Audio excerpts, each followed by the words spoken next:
È venerdì 26 settembre, buongiorno Sicilia, da Angelo Gagliano. E buongiorno da Luca Ciliberti.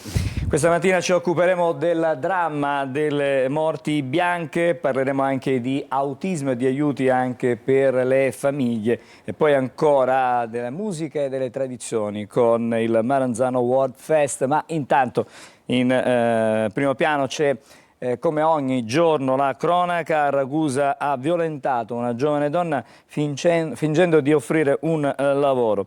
È finito in carcere un 58enne che aveva comunque dei precedenti specifici. Sentiamo il servizio.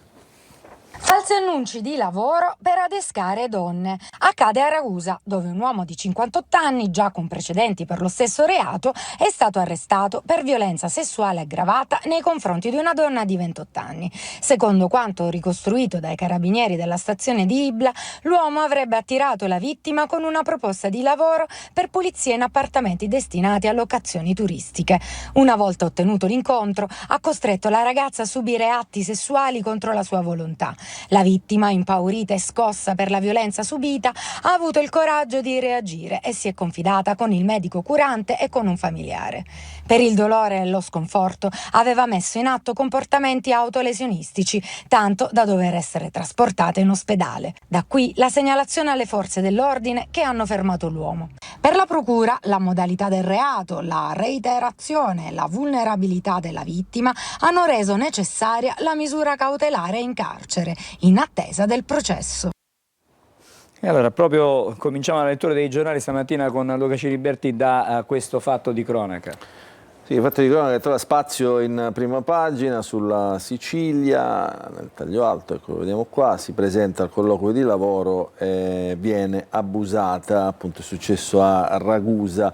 Il giornale parla in realtà di un 48enne, quindi insomma ma poco importa perché poi insomma dentro diciamo, con un refuso si ritorna a parlare di un 58enne, però il tema è ovviamente che risponde all'annuncio di lavoro, viene violentata. Il ragusano di 58 anni diciamo, era già conosciuto alle forze dell'ordine, infatti risalgono al 6 agosto scorso, questo magari non è emerso, però insomma il tempo delle indagini ha poi dato i suoi frutti e quindi all'arresto, le manette per questo 58enne. Ovviamente si sono mosse anche le associazioni diciamo, che difendono le vittime degli abusi sessuali.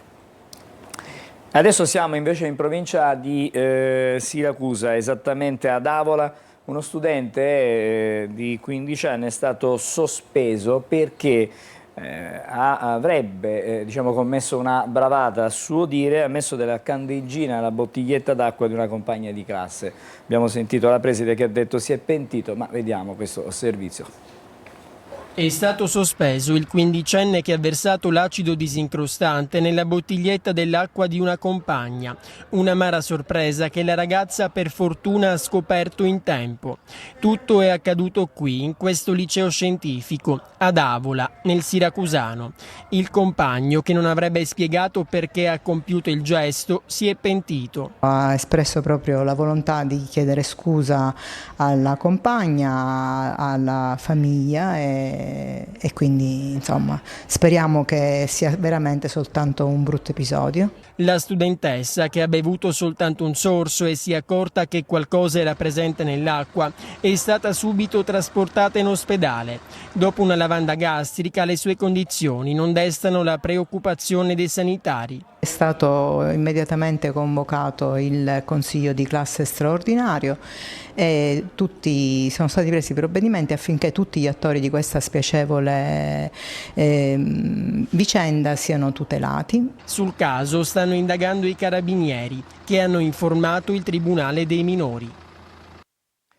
Una storia un po' strana, incredibile, anche perché non ci sono apparentemente delle giustificazioni. C'è che dire, sembrerebbe davvero una ragazzata che però poteva avere conseguenze drammatiche, soprattutto per la vittima inconsapevole. Allora, sempre sulla Sicilia, sempre sulla prima pagina del giornale, troviamo appunto sotto la notizia che abbiamo visto poc'anzi, la notizia che arriva da Avola. Eccolo qua, quindicenne sospeso, la candeggina nella borraccia della compagna senza motivo, il virgolettato appunto è riferito alle parole del ragazzo. In pagina troviamo anche questa notizia, eccola qua.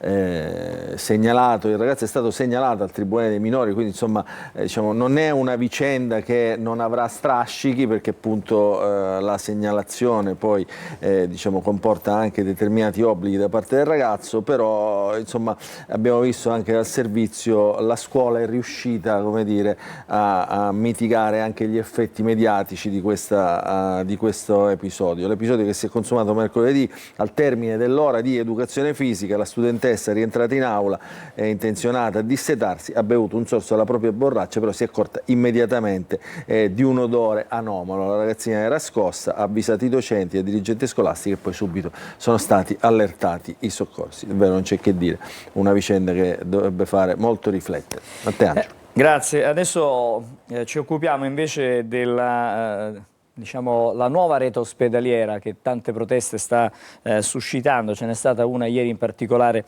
a Gela, dove fra le altre cose monta la protesta dei cittadini contro questo piano di riordino ospedaliero che è stato approvato dalla Regione. Durante la manifestazione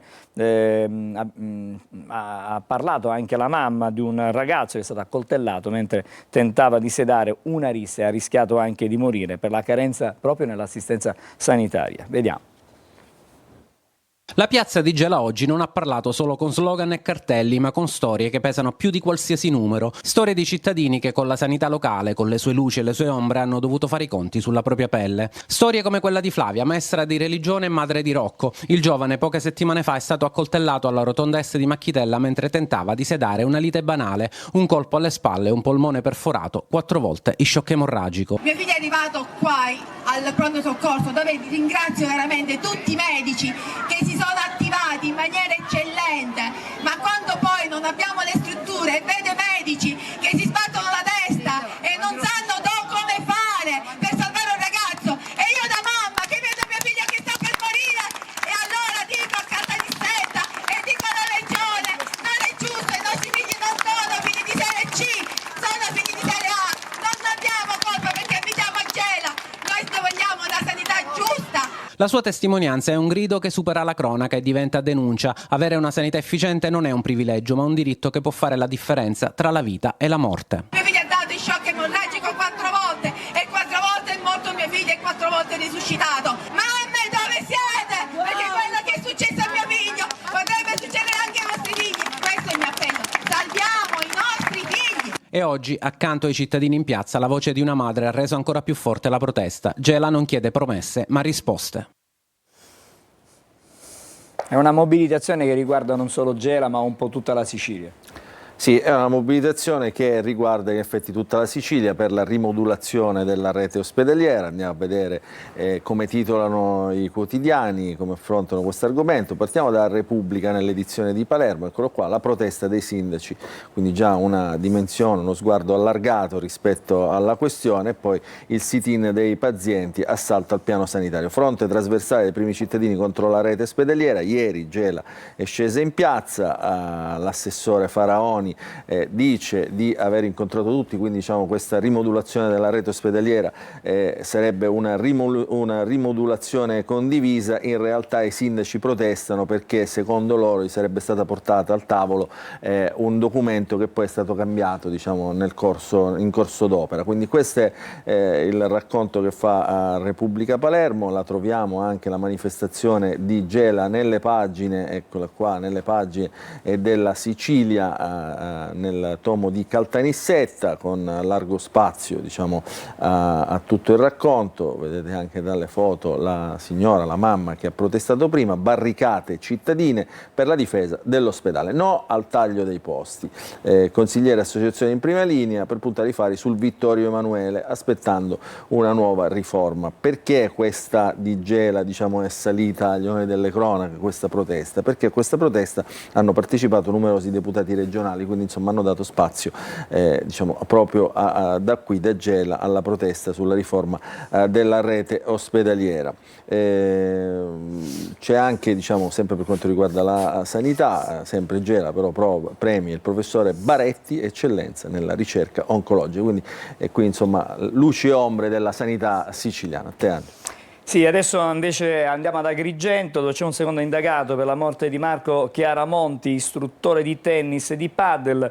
Sabato verrà effettuata anche l'autopsia, sono stati sequestrati scooter e casco, la buca sull'asfalto che avrebbe provocato l'incidente mortale è ancora lì. Vediamo. C'è un secondo indagato per la tragedia di San Leone ad Agrigento, costata la vita Marco Chiaramonti, 50 anni, istruttore di tennis e padel. Dopo il dirigente comunale Alberto Avenia, sotto accusa anche l'architetto Angelo Lezza. Per entrambi l'ipotesi è di omicidio colposo. La sera del 20 settembre Chiaramonti, in sella al suo scooter Honda SH lungo il viale Emporium, ha perso il controllo ed è finito contro un tronco d'albero. Indossava il casco, ma l'impatto non gli ha lasciato scampo. A causare l'incidente, secondo le prime ricostruzioni, sarebbe stata questa buca sull'asfalto. Una grossa buca che a distanza di giorni è ancora lì, a rischio e pericolo dei centauri. La Procura di Agrigento indaga sulle responsabilità per la mancata o inadeguata segnalazione. Sabato mattina al cimitero di Pianogatta sarà eseguita l'autopsia, mentre scooter e casco sono stati sequestrati per ulteriori accertamenti tecnici. Sul tronco d'albero dove Marco ha perso la vita, amici e cittadini hanno lasciato fiori, ceri e perfino una pallina da tennis, simbolo della sua passione sportiva. Un'inchiesta complessa dovrà dire se quella morte poteva essere evitata, mentre Agrigento piange un uomo conosciuto e stimato. E adesso torniamo di nuovo da Luca Ciliberti, i quotidiani regionali, per completare la rassegna.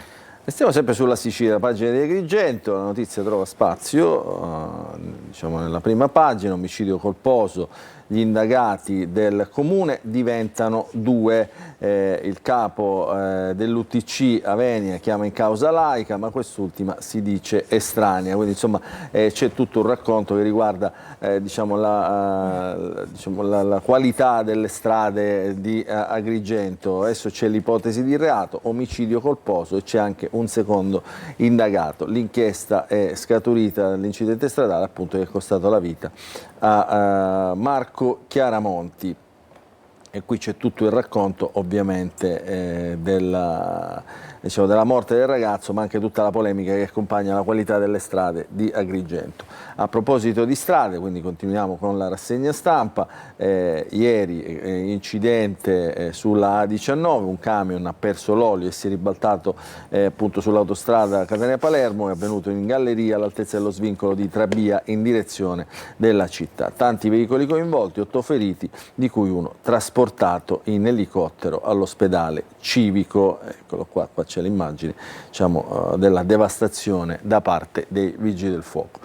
Cominciamo la lettura dei quotidiani regionali con le prime pagine, quindi la Sicilia abbiamo già visto, diciamo, le 2 notizie di spalla, la leggiamo nel resto dei suoi articoli, dei suoi approfondimenti, quindi l'apertura dedicata alla politica internazionale, alla cronaca, jet russi intercettati in Alaska, Mosca se li abbatte sarà guerra, quindi insomma si alza la tensione del conflitto diciamo, in est Europa, le tensioni internazionali, la flottiglia rifiuta la mediazione italiana, avanti verso Gaza. C'è una notizia in taglio alto che interessa molto il sud, che galoppa ma resta il divario con il nord, il PIL cresce del doppio ma l'industria e il lavoro restano con il freno, grazie alle ZES 37.000 nuovi posti di lavoro, quindi una crescita ma misurata. E poi a centropagina la condanna dell'ex presidente francese Sarkozy, che è stato condannato a 5 anni per i fondi della Libia, i fondi di Gheddafi. Rien va plus, il titolo del quotidiano Sicilia. Andiamo a vedere all'interno del quotidiano qualche pagina, eccola qua, Mondello, le parentele pericolose, Lavardera convocato dall'antimafia, c'è un video, uno dei tanti video pubblicati dal deputato Lavardera che chiedeva la rimozione dei tornelli e dei blocchi per fruire della battigia, quindi la battigia libera. Uno di quelli che a Mondello lo ha affermato sarebbe appunto l'autista del boss Genova. Da qui si apre insomma tutto un capitolo che riguarda anche l'antimafia, Lavardera appunto convocato dalla commissione. C'è una notizia che riguarda il Teatro Stabile di Catania, finalmente c'è il nuovo direttore del teatro, è Marco Giorgetti, che insomma, è stato votato all'unanimità dalla CDA, è fiorentino, eccolo qua. 65 anni, attore, regista, autore, come noto, dalla lunga esperienza alla guida di teatri. È stato responsabile della promozione delle relazioni esterne del Teatro La Pergola di Firenze e poi direttore, prima vice direttore, poi direttore nel 99, quindi direttore generale della Fondazione Teatro della Toscana per circa 20 anni, quindi un nome, diciamo, in qualche modo di spessore per il Teatro Stabile di Catania. Andiamo a vedere la prima pagina di Catania, della Sicilia a Catania. Intanto è stato approvato il rendiconto per l'anno 2024, ora il sindaco, insomma la giunta promettono diciamo, investimenti sul piano della sicurezza, agenti e telecamere. Sì, almeno ci saranno, dice il sindaco, 100 nuovi agenti che faranno parte del corpo della polizia municipale. Poi polemiche politiche sulle nomine di sottogoverno nella città, l'incarico va al compagno di partito, Mugugni sull'affidamento diretto a un consigliere provinciale, l'assessore, tutto corretto. Qui insomma siamo nell'ambito della Nuova Democrazia Cristiana come area politica, quindi centrodestra. E poi ora c'è un grande prato verde in centro e questa è la nuova piazza Turiferro in addirittura d'arrivo, i lavori di riqualificazione. Poi tante notizie che arrivano dalla provincia. Da Gravina i fondi per realizzare il nuovo Palasport in via Milanese, a Cireale con la protesta per gli ASACOM e poi la Bambinopoli pericolosa in piazza a Giarre. Andiamo a vedere ancora quotidiani siciliani, il Giornale Sicilia, l'apertura è dedicata alla povertà. Indigenti, aumenta il budget, altri 10 milioni di euro per scorrere la graduatoria dei contributi regionali. E poi, come abbiamo visto già dalla pagina, all'approfondimento, un camion si ribalta in galleria sulla A19, ci sarebbero 8 feriti, quindi insomma vedete la foto anche qui della devastazione, lunghe code in direzione Palermo. Questi giornali Sicilia, andiamo sulla Gazzetta del Sud, eccolo qua, cambio di passo della Meloni, quindi l'apertura è dedicata alla politica nazionale ed internazionale, attacca Mosca e sferza Israele, ma di spalla troviamo notizie che riguardano la regione siciliana, la regione stanzia altri 10 milioni per le famiglie in difficoltà, a Messina intanto è corsa al bonus destinato alle fasce sociali più fragili, già 1200 le stanze presentate per il progetto OM.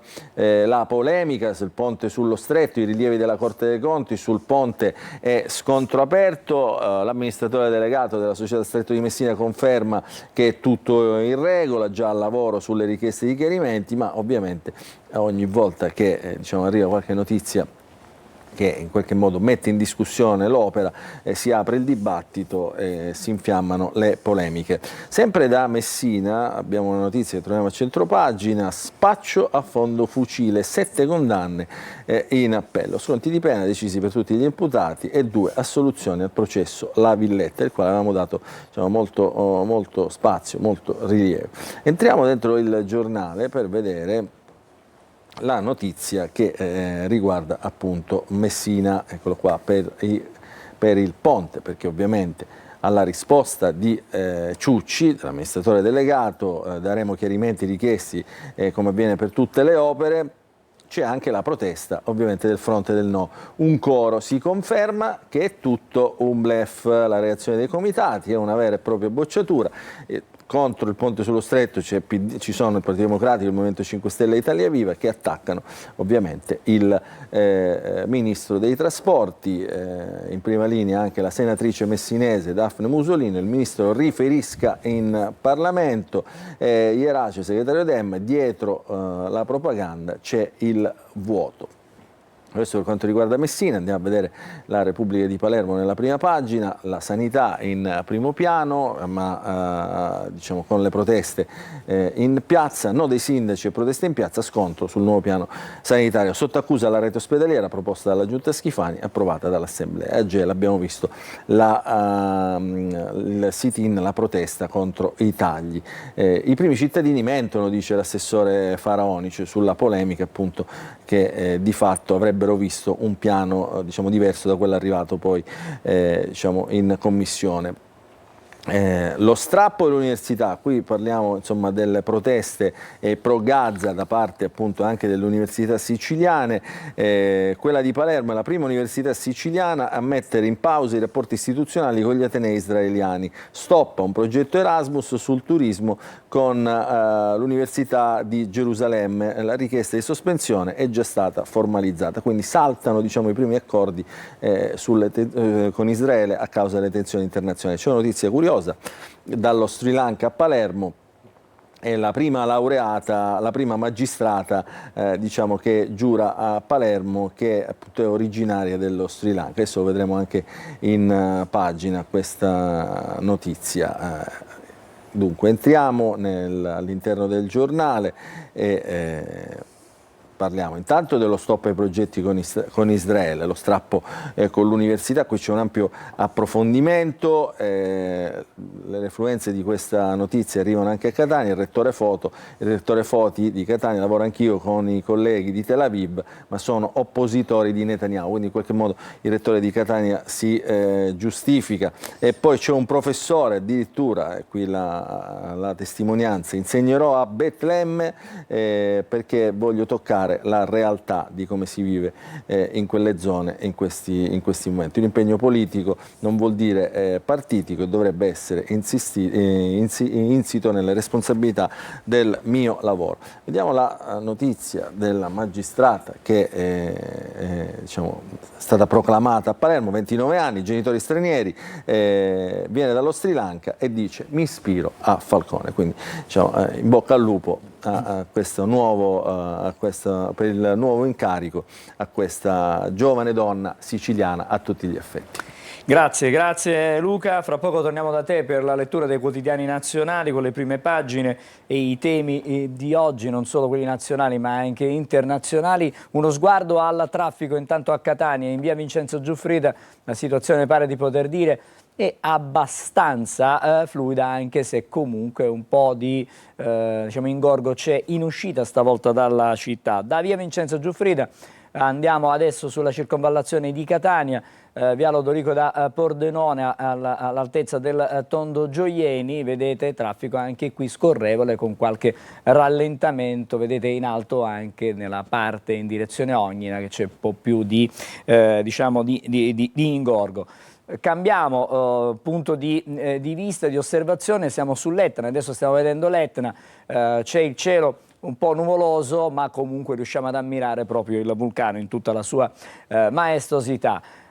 Un'altra cartolina ve la regaliamo da Taormina, dove vediamo diciamo, il vulcano da un'altra prospettiva, ma siamo sul golfo di Taormina. Il cielo è un po' nuvoloso oggi, un po' su tutte le città che abbiamo visto fino a questo momento. E adesso ci fermiamo per qualche momento e poi di nuovo la linea a Luca Ciliberti per leggere i quotidiani nazionali.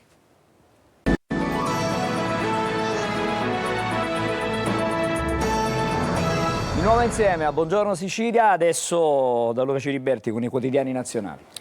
Sì, adesso insomma raccontiamo quello che sta succedendo nel mondo perché insomma la tensione si alza sempre di più, l'ultima notizia riguarda appunto la presenza di jet russi che hanno sconfinato, intercettati al largo dell'Alaska e in Estonia. Allora vediamo i titoli, partiamo dal Corriere della Sera, poi c'è anche la questione che riguarda la flottiglia che non vuole fermarsi, ieri ha parlato anche Giorgia Meloni all'ONU, quindi insomma c'è un racconto insomma abbastanza diciamo, ricco di tutto quello che sta succedendo diciamo, nel mondo. Allora partiamo con il titolo principale del Corriere della Sera, tensione nei cieli sui jet russi, altri sconfinamenti, MiG intercettati dall'Estonia all'Alaska, il Cremlino se colpite i nostri aerei sarà guerra, la svolta di Berlino sì all'uso dei beni congelati di Mosca per sostenere l'Ucraina, quindi si inasprisce il conflitto. La flottiglia invece avanti verso Gaza, scontro politico, Trump dice ho sentito Netanyahu, la svolta è vicina, quindi in qualche modo il presidente americano dice che si potrebbe diciamo, arrivare a un processo diciamo, di stop al conflitto insomma, su quel fronte medio orientale. Ancora la fotonotizia che racconta la condanna di Nicolas Sarkozy, ex presidente francese, 5 anni a Sarkozy, lui dice io andrò in cella da innocente, quindi respinge le accuse per la condanna per i fondi libici. Carla Bruni, la moglie, stizzita con i media sono stati fondamentali in questa inchiesta perché hanno sollevato il caso. Questo è il Corriere della Sera, andiamo a vedere la Repubblica, la battaglia dei cieli, quindi non si lascia diciamo, margine a fraintendimenti. I caccia della NATO respingono incursioni dei jet russi sull'Alaska e al confine lettone, il Cremlino minaccia se abbattete un aereo e guerra, adesso Trump dice Putin deve fermarsi, Trump parla molto, però insomma diciamo, i risultati si vedono poco. Di spalla la sfida della flottiglia a Israele, andiamo avanti, la flottiglia contro Israele rifiuta la sosta a Cipro, andiamo fino a Gaza perché questa missione è legittima, legale e necessaria.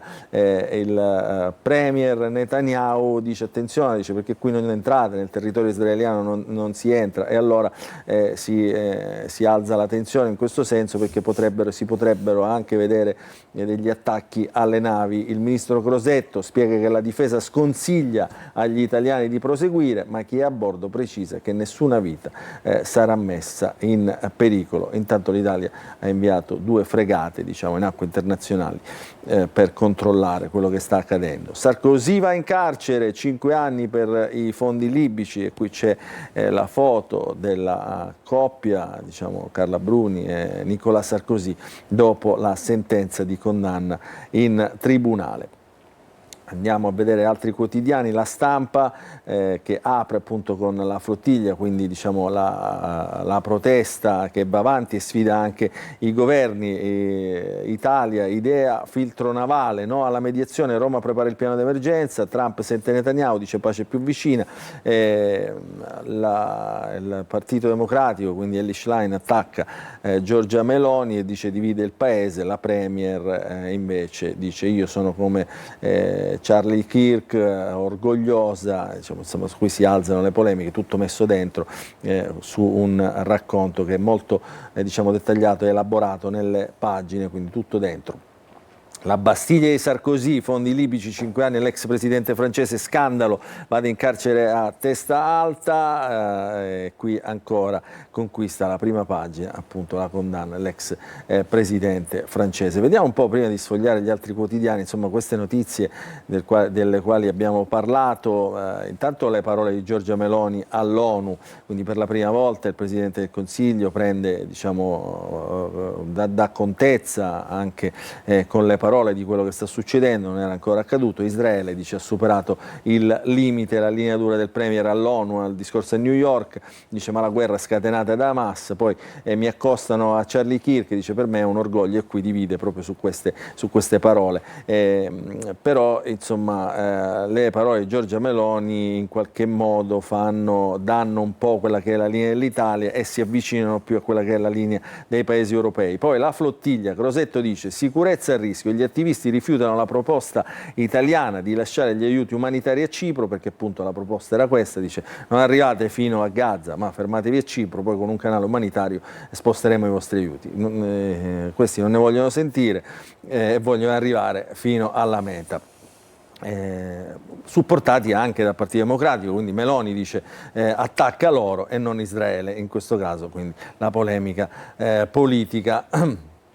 E ancora il ministro degli esteri Antonio Tajani, un po' più diciamo, ecumenico in questo senso, dice mi auguro che ci ripensino perché la situazione lì è pericolosa, non è forzando un blocco che si aiutano i civili, non metteremo a repentaglio la vita dei nostri militari. Quindi, diciamo, abbastanza preciso e puntuale l'intervento del ministro degli esteri, che poi si allinea anche con quello del ministro della difesa Crosetto. Andiamo a vedere un po' di altri quotidiani che vediamo nei titoli. Ovviamente cercano il morto, il quotidiano Il Giornale, quindi accusando i pro palla, aspiranti martiri pro palla, la flottiglia insiste, rischio di incidente in acque israeliane. Vediamo anche il Fatto Quotidiano che diciamo, smentisce alcune notizie dei giorni scorsi, non erano russi i droni danesi né l'hacker degli aeroporti, quindi insomma sull'attacco degli aeroporti qualche giorno fa si era pensato che fosse un attacco cibernetico dei russi, invece non è così. Ogni giorno un falso pretesto per la guerra, quindi insomma questo è il titolo del Fatto Quotidiano di oggi. La flottiglia ci porta alla guerra, questo sempre Libero. I capolavori della sinistra, i pro-PAL, rifiutano di consegnare cibo e andarsene. I deputati del PD e del Movimento 5 Stelle a bordo dicono forziamo il blocco di Gaza. All'Italia tocca pure mandare una fregata per soccorrerli e noi paghiamo. Eccolo qua, questo è insomma poi in soldoni quello che dicono i quotidiani, diciamo, orientati politicamente. La flottiglia getta la maschera, le barche pro-PAL rifiutano la proposta degli italiani di consegnare le derrate tramite la Chiesa, e la prova che la vera intenzione non è aiutare i palestinesi ma è lo scontro politico, anche perché il grosso del cibo forse non arriverà mai, questa è la verità. Andiamo a vedere invece l'unità. Gli 007 avvertono la flottiglia, Israele vi attaccherà ancora, quindi insomma anche dalla parte, diciamo, di chi idealmente è con le idee della flottiglia, diciamo, attenzione perché Israele vi attaccherà. L'ultimo quotidiano di oggi lo vediamo la prima pagina del manifesto, eccolo qua, che attacca Giorgia Meloni, sono una Donald, quindi come dire la vicinanza alle posizioni del Presidente degli Stati Uniti. Meloni parla all'ONU ma sembra Trump, attacca la burocrazia delle Nazioni Unite, si lamenta delle persecuzioni dei cristiani e delle migrazioni di masse e dichiara guerra alle magistrature politicizzate e all'ecologismo insostenibile. L'unica prudenza è per Netanyahu, sta eccedendo ma per una reazione politica. A te, Angelo. Grazie Luca, torneremo di nuovo da te più avanti nella nostra mattinata. Intanto una breve sosta con e poi cominceremo con i nostri ospiti in studio. Restate comunque con Buongiorno Sicilia.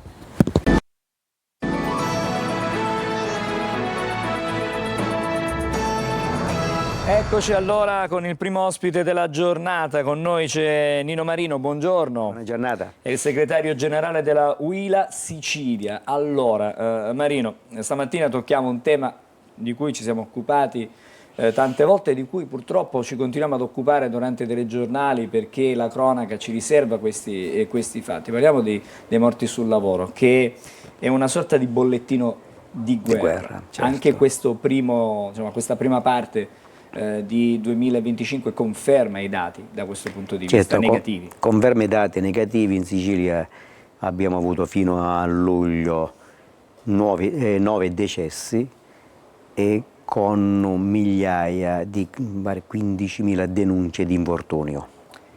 Se uniamo i decessi, le denunce di infortunio, quelli non denunciati, che sono a nostro avviso superiore al 20%, derubricati a malattia, perché non tutti hanno, a volte quando sono piccoli infortuni, per non perdere il posto di lavoro non si denuncia per tanti motivi, oltre alle malattie professionali che stanno sicuramente aumentando perché si va sempre più un'agricoltura meccanizzata e quindi ad alto rischio. Se uniamo tutta questa casistica ci accorgiamo che il lavoro in agricoltura è un lavoro a rischio. Le volevo chiedere, ma tutti questi incidenti che si verificano più o meno gravi, ci sono poi i drammi, le tragedie, ma cosa raccontano del mondo del lavoro? Raccontano che manca in agricoltura la formazione ed è un limite per le imprese e un limite per chi ci lavora. La prevenzione è fatta in agricoltura essenzialmente di formazione.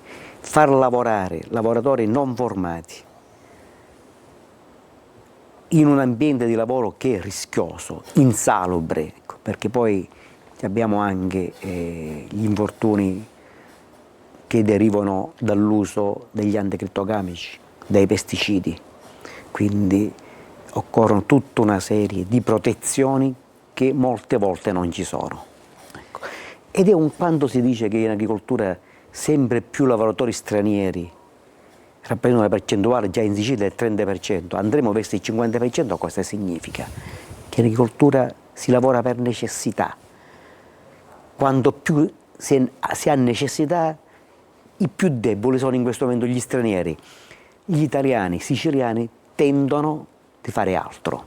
Su questo le volevo dire, ci sono stati due casi, un ragazzo di 15 anni che è morto e un uomo, un sessantenne, che lavoravano la loro terra, il ragazzo con la famiglia, il sessantenne, sessantunenne, diciamo, con la sua motozappa. Cosa possiamo mettere in evidenza per quanto riguarda diciamo, il lavoro minorile e però insomma è un lavoro pesante l'agricoltura? Non dico che a 60 anni si dovrebbe smettere, però... Anche qui sia il lavoro dipendente sia il lavoro autonomo, una volta erano i contadini, ecco, anche qui occorre tanta prevenzione e tanta formazione. C'è anche una parte importante di lavoratori sia autonomi che dipendenti che vanno oltre i 60 anni, l'età media è alta e anche questo insomma, incide sicuramente. Ma l'età significa anche esperienza, significa anche competenza. Se la competenza e l'esperienza anche in età avanzata si associa con una prevenzione, una formazione ottimale, probabilmente con le due cose si possono coniugare. Sulla prevenzione, sui corsi di formazione ci torniamo fra un attimo. Vorrei sentire un contributo che arriva dalla Germania ed è il figlio di una delle vittime di un incidente stradale.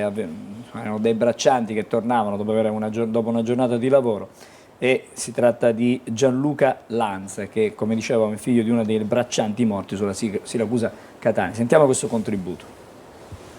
Praticamente il 17 marzo 2025 è venuto a mancare mio padre in un tragico incidente stradale più o meno tra Lentini e Carlentini, mentre tornava da lavoro. Mio padre faceva il bracciante agricolo e un lavoro abbastanza faticoso, pesante e sottopagato, perché anche con temperature altissime in estate oppure in inverno sotto la pioggia si devono mettere a lavorare e non hanno tanti diritti come si deve. Niente, dopo questo tragico incidente sono cambiate tante cose nella mia famiglia e in primis quando c'è stato il funerale praticamente anche il sindaco e il comune di Adrano avevano detto che se la vedevano loro con le spese funerali e invece non c'è risultato così e hanno pagato tutta la mia famiglia. E, niente, non è una cosa abbastanza bella.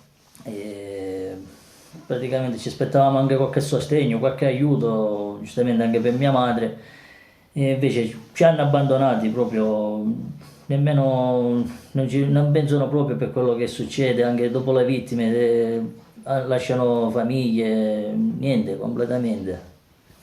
E questo è un altro aspetto poi che riguarda chi subisce questo lutto gravissimo, che poi, come abbiamo sentito, restano da soli abbandonati.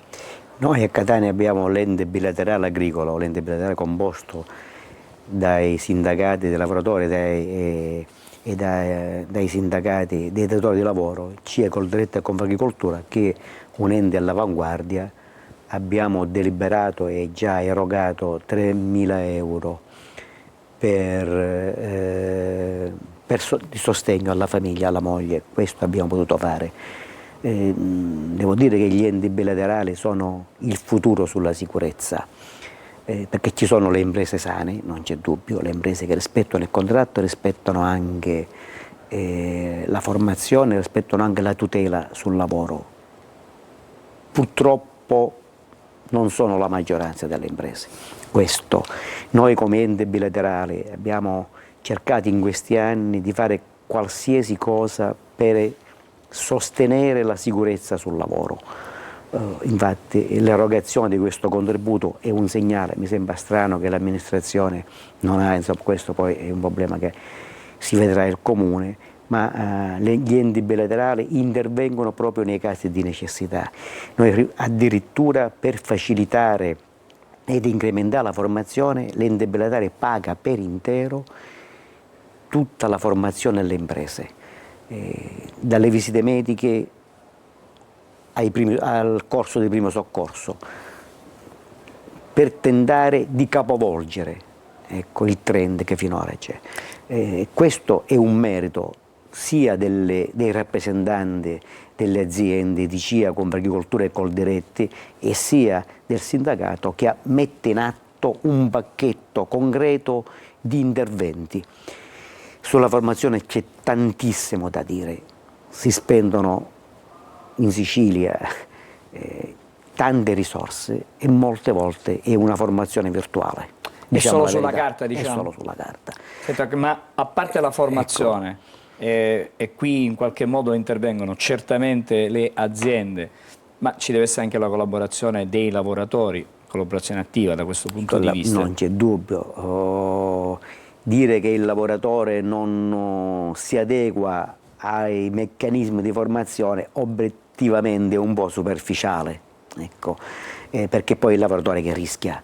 Certo. Sono casi isolati e in ogni caso che non fanno assolutamente testo. Bisogna anche lì promuovere la cultura della formazione, perché è quella che salva la vita. Ma è soltanto la formazione? Perché ci possono essere anche altri risvolti, che ne so, un macchinario obsoleto, un macchinario non revisionato, anche questo, dei controlli che non sono stati effettuati in maniera adeguata. Cioè, quindi è un problema che riguarda diversi aspetti. L'indice di infortunio sul lavoro sui mezzi meccanici è quello maggioritario, dai trattori a tutto l'uso di apparecchiature e di mezzi come degli spogliatori, motoseghe, non c'è dubbio su questo. Anche qui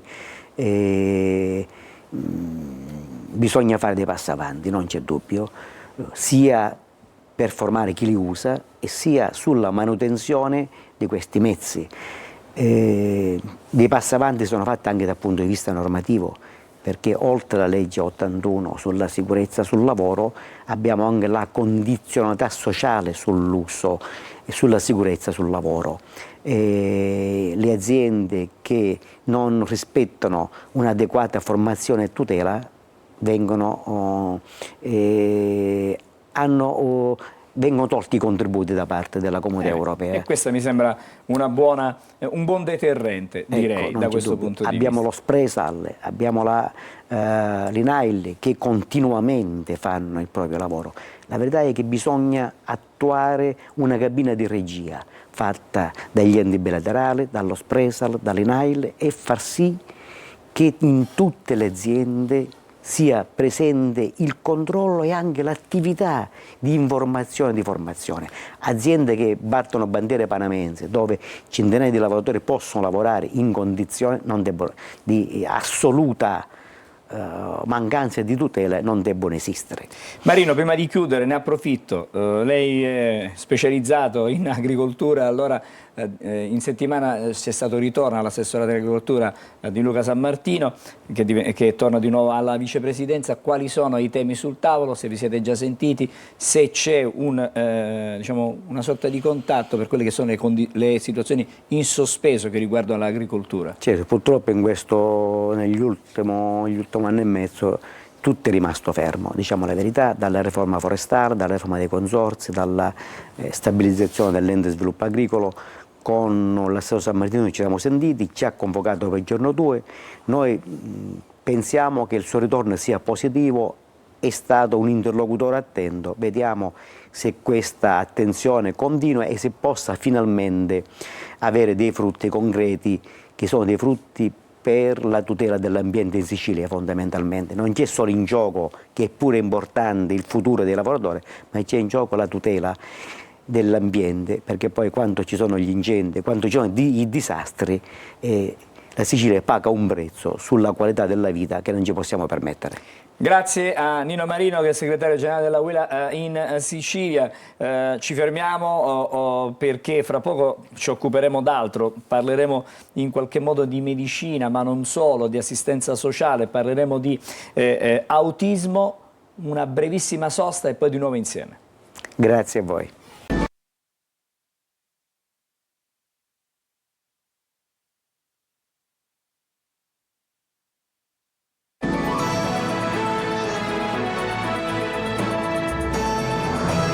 Rieccoci insieme, buongiorno Sicilia. Allora, stamattina parliamo di doni di cura, cerchiamo di capire che cosa significa e che cosa è e qual è l'obiettivo di doni di cura.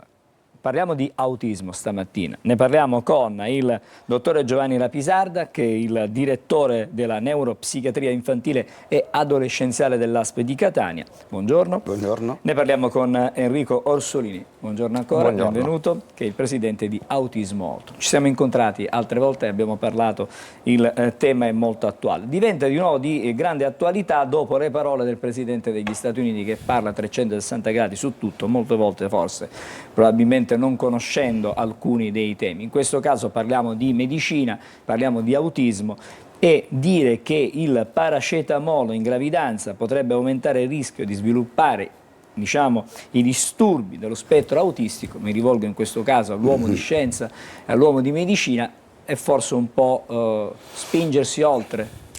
Diciamo che questa esposizione da parte del Presidente è stata anche forse una forzatura rispetto alla FDA, che ha dovuto, secondo me, dire che c'era questo pericolo, però tuttavia andiamo razionalmente a verificare che cosa è successo effettivamente.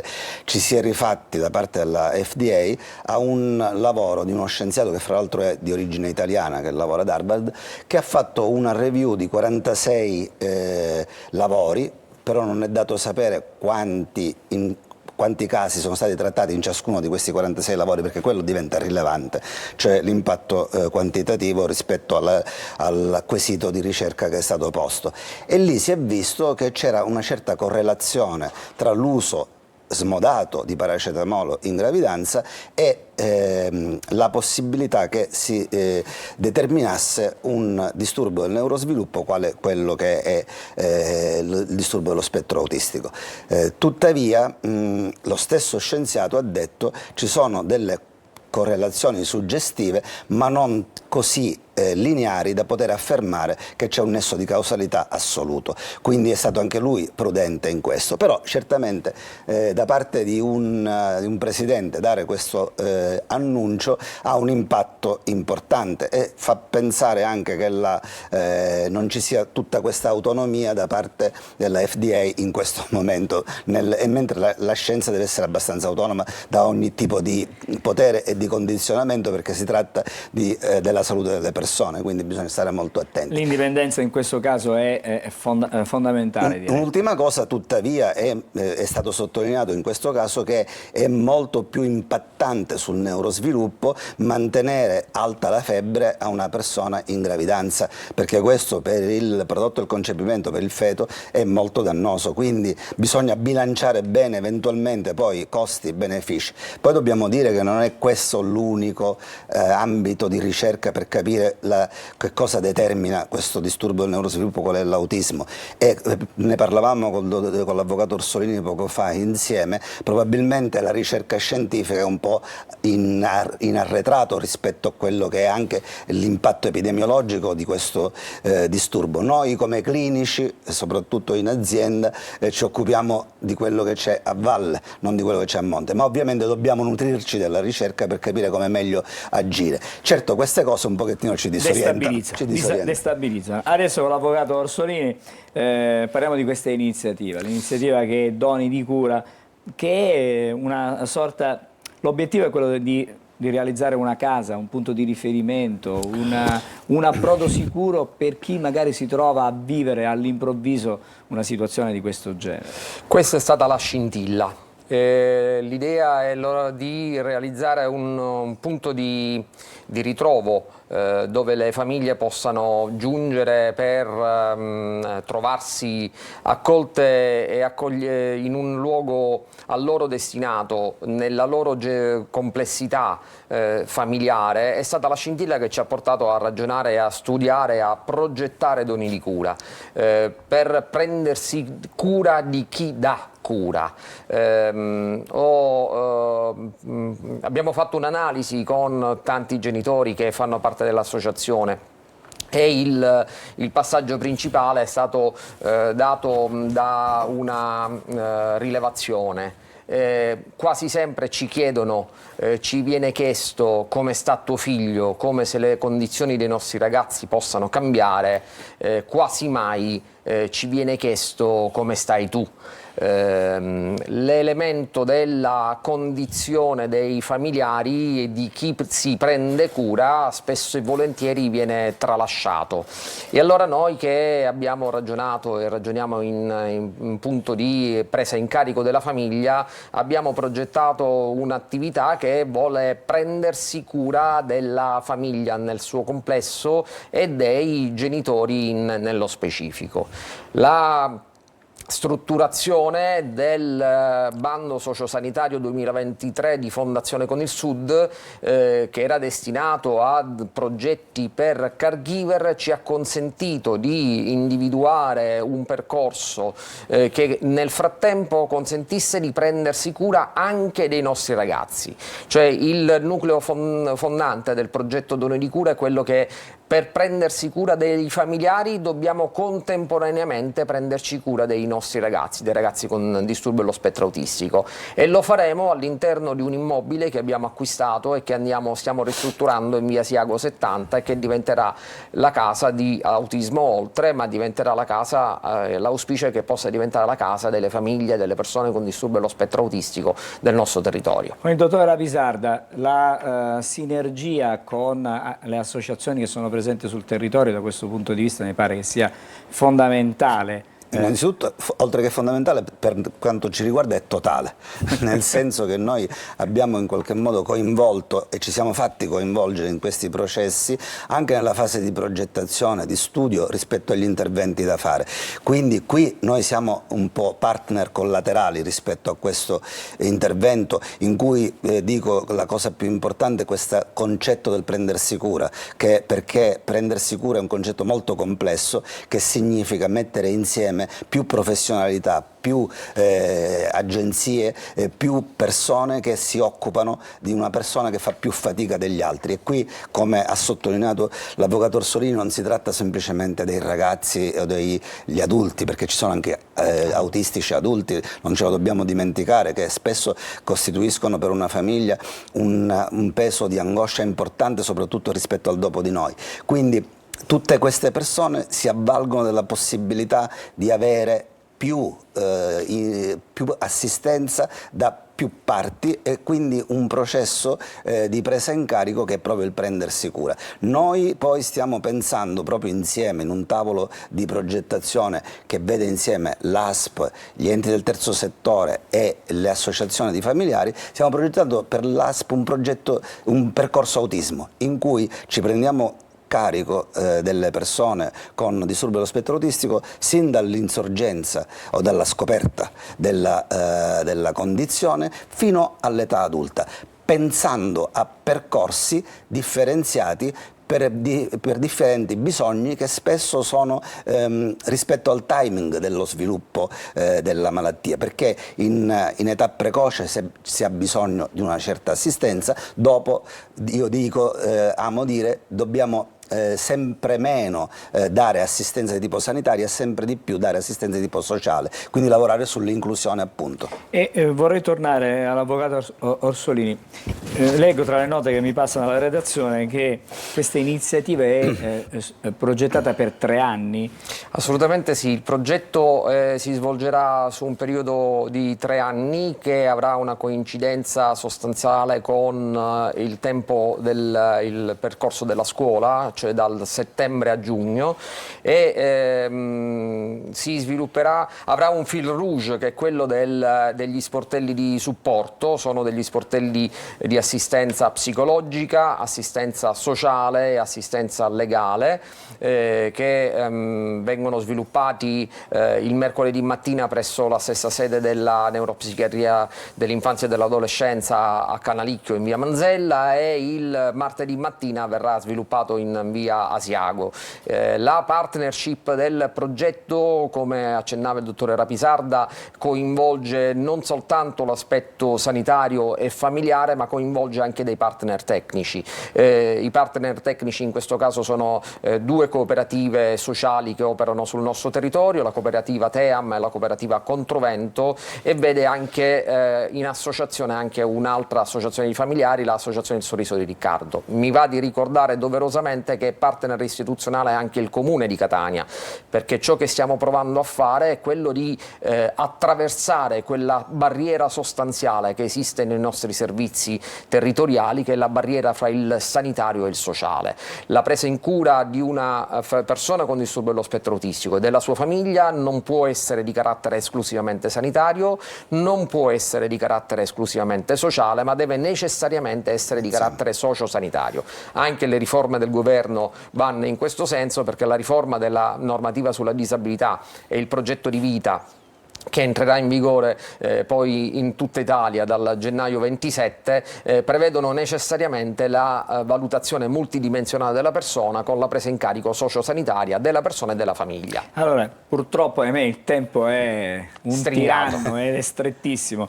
però è un'iniziativa lodevole davvero, grazie a questa sinergia in qualche modo che continua, non solo per questo progetto, ma va avanti comunque al di fuori di questa iniziativa tra l'ASP e tutte quelle che sono le associazioni che si occupano di sostenere, aiutare quotidianamente, direi minuto per minuto, non solo quotidianamente, le persone che hanno necessità di assistenza. Grazie al dottore Giovanni Rapisarda, che l'abbiamo detto è il direttore della neuropsichiatria infantile e anche adolescenziale dell'ASP di Catania, grazie anche all'avvocato Enrico Orsolini per quello che fa con la sua associazione per l'autismo oltre. Ci ritroveremo a parlare di questa iniziativa, magari cercheremo di capire gli sviluppi, quali sono stati anche i risultati. Una buona giornata anche a voi, ci dobbiamo fermare, fra poco, grazie, fra poco parliamo d'altro, la nostra giornata si sviluppa su più temi, parleremo di musica, ma musica che affonda anche nelle nostre tradizioni con il Marranzano World Fest, fra pochissima. Buongiorno Sicilia.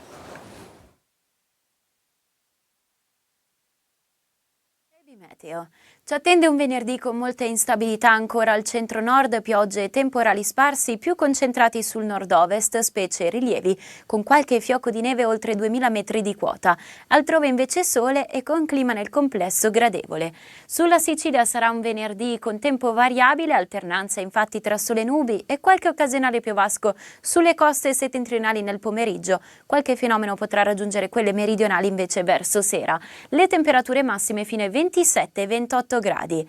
Giornata di sabato con maggiore instabilità, piogge infatti e temporali sparsi che interesseranno in particolar modo i settori interni e le coste orientali. Non mancheranno comunque pause asciutte e timide schiarite, i venti inoltre saranno deboli con mari poco mossi e temperature che saranno in conseguente calo di qualche grado, con massime che a fatica andranno oltre i 23-24 gradi. Domenica invece più sole. Per maggiori dettagli restate aggiornati sull'app di Trebi Meteo. Siamo di nuovo insieme qui a Buongiorno Sicilia. Prima di rituffarci sugli argomenti annunciati per la giornata, c'è un'ultima ora che arriva da Vittoria, dove si ha notizia di un sequestro di un ragazzo che è venuto ieri sera in una zona dove solitamente si riuniscono dei giovani. I racconti dei testimoni, la scena si è svolta con una certa rapidità e una precisione agghiacciante. Così dicono, due veicoli si sono avvicinati a questo gruppo di ragazzi, due uomini con il volto coperto e armati sono scesi da una Panda nera e si sono rivolti direttamente al giovane per cognome, hanno dimostrato di sapere esattamente chi stessero cercando e poi, dopo avergli strappato il cellulare che hanno abbandonato per terra, lo hanno caricato a forza sull'auto per fuggire. E c'è una reazione anche del sindaco di Vittoria, Francesco Aiello. C'è preoccupazione sull'accaduto espressa, come detto, dal primo cittadino che ha convocato una giunta in municipio per il il caso e noi vi daremo chiaramente notizie nel corso dei telegiornali in questa giornata. E adesso torniamo agli ospiti di Buongiorno Sicilia. Con noi c'è Luca Recupero, buongiorno. Buongiorno. Grazie di aver accettato il nostro invito. È il direttore artistico di Marranzano World Fest, che spegne 20 candeline, è un traguardo importante. 20 anni di Marranzano Fest, c'è stata un'evoluzione, ma un'evoluzione non soltanto, credo, da un punto di vista delle attività. Vedo degli strumenti nuovi che hai davanti a te. Ogni anno si aggiungono dei tasselli alle nostre collezioni, perché il Marranzano, che dà il nome al nostro festival, è questo strumento che per noi è tipicamente siciliano, ma sappiamo esiste in realtà in tantissime parti del mondo. In tante forme, no? Magari. L'ultimo arrivato è proprio questo modello che viene dall'isola di Taiwan, veramente molto speciale, assolutamente unico anche nel panorama, diciamo, asiatico di questi strumenti, e abbiamo avuto la fortuna di avere qui per la prima volta, nel nostro caso, una compagnia di Taiwan che ha inaugurato la fase finale di questo festival. Siamo alla fase finale di questo festival, che scatta il 20 di settembre, scattato il 20 di settembre, e andrà avanti sino al 5 di ottobre, con 3 giorni piuttosto intensi di iniziative e di attività. Assolutamente. Quest'anno il nostro strumento in focus è il tamburo a cornice, quindi il tamburello siciliano e le varie tipologie di tamburi a cornice che possiamo trovare nel mondo. E quindi avremo una inaugurazione, diciamo, della fase finale il 3 ottobre, che tra l'altro coincide anche con l'inaugurazione di una mostra che celebra i 50 anni dell'Associazione Musicale Etnea, che sostiene il festival da molti anni. Confluiscono questi due, diciamo, inaugurazioni. Avremo un concerto nella zona del centro storico, in piazza Scamacca, quindi la mostra sarà a Palazzo Scamacca, mentre il concerto, che in maniera abbastanza inedita presenta musica rinascimentale barocca per scacciapensieri e arpa e voci, e sarà fatto nella chiesa proprio della piazzetta Scamacca, e poi ci sarà appunto questa inaugurazione con molti musicisti che si alterneranno anche in un contesto di improvvisazione elettroacustica, ma il focus, il cuore dell'edizione sarà sabato 4 al Palazzo della Cultura, con un gruppo di grandissimi virtuosi internazionali di questo strumento, un nome su tutti, Glenn Velez, con 4 Grammy Award all'attivo, ha raccolto attorno a sé alcuni dei più grandi virtuosi di questo strumento, tra cui anche l'italiano Andrea Piccioni e il turco Murat Koskun. E naturalmente, come controaltare dal punto di vista della Sicilia, avremo Alfio Antico, il grande maestro dei tamburi, in una edizione abbastanza speciale, un concerto delle 2 Sicilie chiamato, che lo riunisce ad alcuni dei membri fondatori della compagnia di canto popolare. Possiamo dire che Catania diventa una sorta di palcoscenico sotto il cielo? Il sottotitolo della nostra manifestazione, da sempre in qualche modo implicito, è Sicilia incontra il mondo, o potremmo dire Catania in effetti incontra il mondo, perché Catania, noi cerchiamo da sempre, il nostro festival è legato alla città di Catania, di cui cerchiamo di riscoprire anche appunto ogni anno luoghi speciali, grazie alla musica tradizionale. Stiamo vedendo uno dei luoghi speciali della città di Catania, nelle immagini che ci fanno e ci girano, agevano dalla regia. Abbiamo avuto infatti l'enorme onore di poter mettere in scena uno spettacolo appunto di questa compagnia da Taiwan, U Theater, al Teatro Antico di Catania, che è un unicum assoluto nel mondo. Speriamo che questo possa tornare ad essere quello per cui era stato progettato, cioè un teatro dove si possono fare delle performance. Da un po' di tempo magari è stato riaperto, rimesso nella disponibilità della città. Vorrei tornare sul fatto che sono 20 anni. 20 anni è un traguardo importante. Tanti, sì. Devo dire che noi, quando abbiamo iniziato nel 2005, lo abbiamo fatto anche per motivi di quelle che si potrebbe chiamare urgenza musicologica o etnomusicologica, cioè quella proprio di non fare morire la costruzione tradizionale dello scacciapensieri in Sicilia, cioè del marranzano siciliano tradizionale. E con una punta d'orgoglio possiamo dire che mentre quando abbiamo iniziato non si trovava se non l'ultimo costruttore tradizionale di scacciapensieri in Sicilia, nella provincia di Caltanissetta, nel paese di Resuttano, Oggi ne possiamo contare almeno 3 di costruttori in attività, entrambi con una produzione di alto livello, di alta qualità, che viene esportata in tutto il mondo. E quindi, diciamo, la Sicilia è tornata a essere al centro della mappa internazionale del Marranzano, con un festival che ha sempre voluto avere anche un significato non solo musicale, non solo di intrattenimento, magari colto, magari importante da un punto di vista culturale, ma anche da un punto di vista sociale. Ci teniamo a sottolineare che quest'anno stiamo anche noi sostenendo con diverse iniziative. Porto addosso la maglietta con la quale il nostro festival ha deciso di sostenere la causa della Global Sumud Flottiglia. Vendendo queste magliette abbiamo già raccolto fondi, continueremo a raccogliere fondi fino alla fine del festival, che distribuiremo alle più importanti organizzazioni umanitarie che si muovono nei territori di guerra, quindi anche Emergency e Medici Senza Frontiere. Vorrei tornare alle radici del Marranzano World Fest, che mette insieme non solo le radici popolari ma anche tanta sperimentazione, perché c'è stata, penso, una evoluzione, c'è una evoluzione da questo punto di vista. Senza dubbio, diciamo che lo Scacciapensieri, la sua particolarità è proprio di essere uno strumento antico ma con un suono estremamente moderno. Uno dei nostri obiettivi principali fin dall'inizio è proprio quello dello scambio generazionale, portare questo strumento anche appunto alle giovani generazioni, e il concerto che chiuderà il festival quest'anno è interamente dedicato a progetti giovani. Si parte con l'orchestra di percussioni del Conservatorio di Catania, Percussio Mundi, perché i musicisti che abbiamo menzionato prima, i Masters of Frame Drums, faranno una masterclass per gli studenti del conservatorio, per gli studenti di percussioni e non solo di percussioni del conservatorio, che sfocerà in questo concerto, quindi, in cui giovani musicisti del conservatorio insieme ai loro docenti e insieme ai maestri internazionali si esibiranno.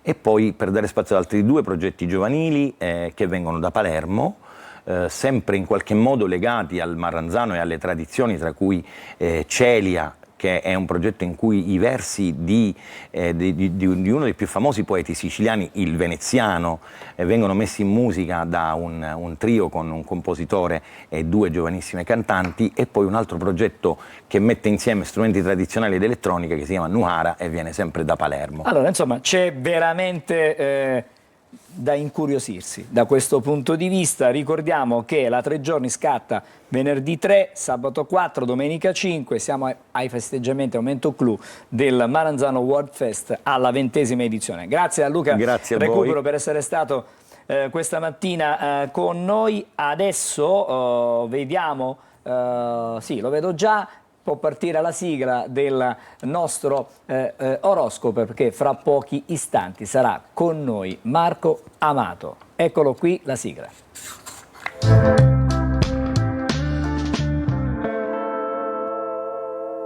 E allora, Marco, una buona giornata con te. Facciamo, diciamo, le previsioni astrali per il fine settimana. Buongiorno, buongiorno, la tua tazzina di caffè sempre presente, chiaramente, a quest'ora. Oggi è rosa, caro Angelo, perché è proprio la luna che determina questo fine settimana, un andazzo per tutti i segni zodiacali decisamente più morbido, più romantico. Inizia la luna in Scorpione e finisce più allegramente in Sagittario, richiamando profondità ed energie che attraversano il cielo e i segni zodiacali. E quindi vediamo che per Ariete la domenica è sicuramente la giornata migliore con la luna di Trigono, mentre invece questi 2 giorni a venire saranno un pochino incentrati su come organizzare affetti e famiglia. Il Toro invece finisce di avere la luna in opposizione, avrà un venerdì o un sabato un pochino turbolenti e presi da tanti divari esistenziali, ma la domenica è una domenica di pace, di serenità e di armonia. I Gemelli invece iniziano con una luna un po' antipatica per loro, proprio perché dovranno rimettere in discussione le relazioni che hanno e le immagini che di loro hanno dato in quest'ultimo periodo. Qualcuno forse gli avrà fatto notare che potrebbero aver esagerato. Cancro, per voi è romanticissima la luna, proprio perché intrigono e dà spettacolo in questo fine settimana. La luna è il vostro astro, per cui passione, amore, viaggio e spostamenti sono assolutamente super favoriti in questo fine settimana. Leone, per voi la giornata di domenica è sicuramente un recupero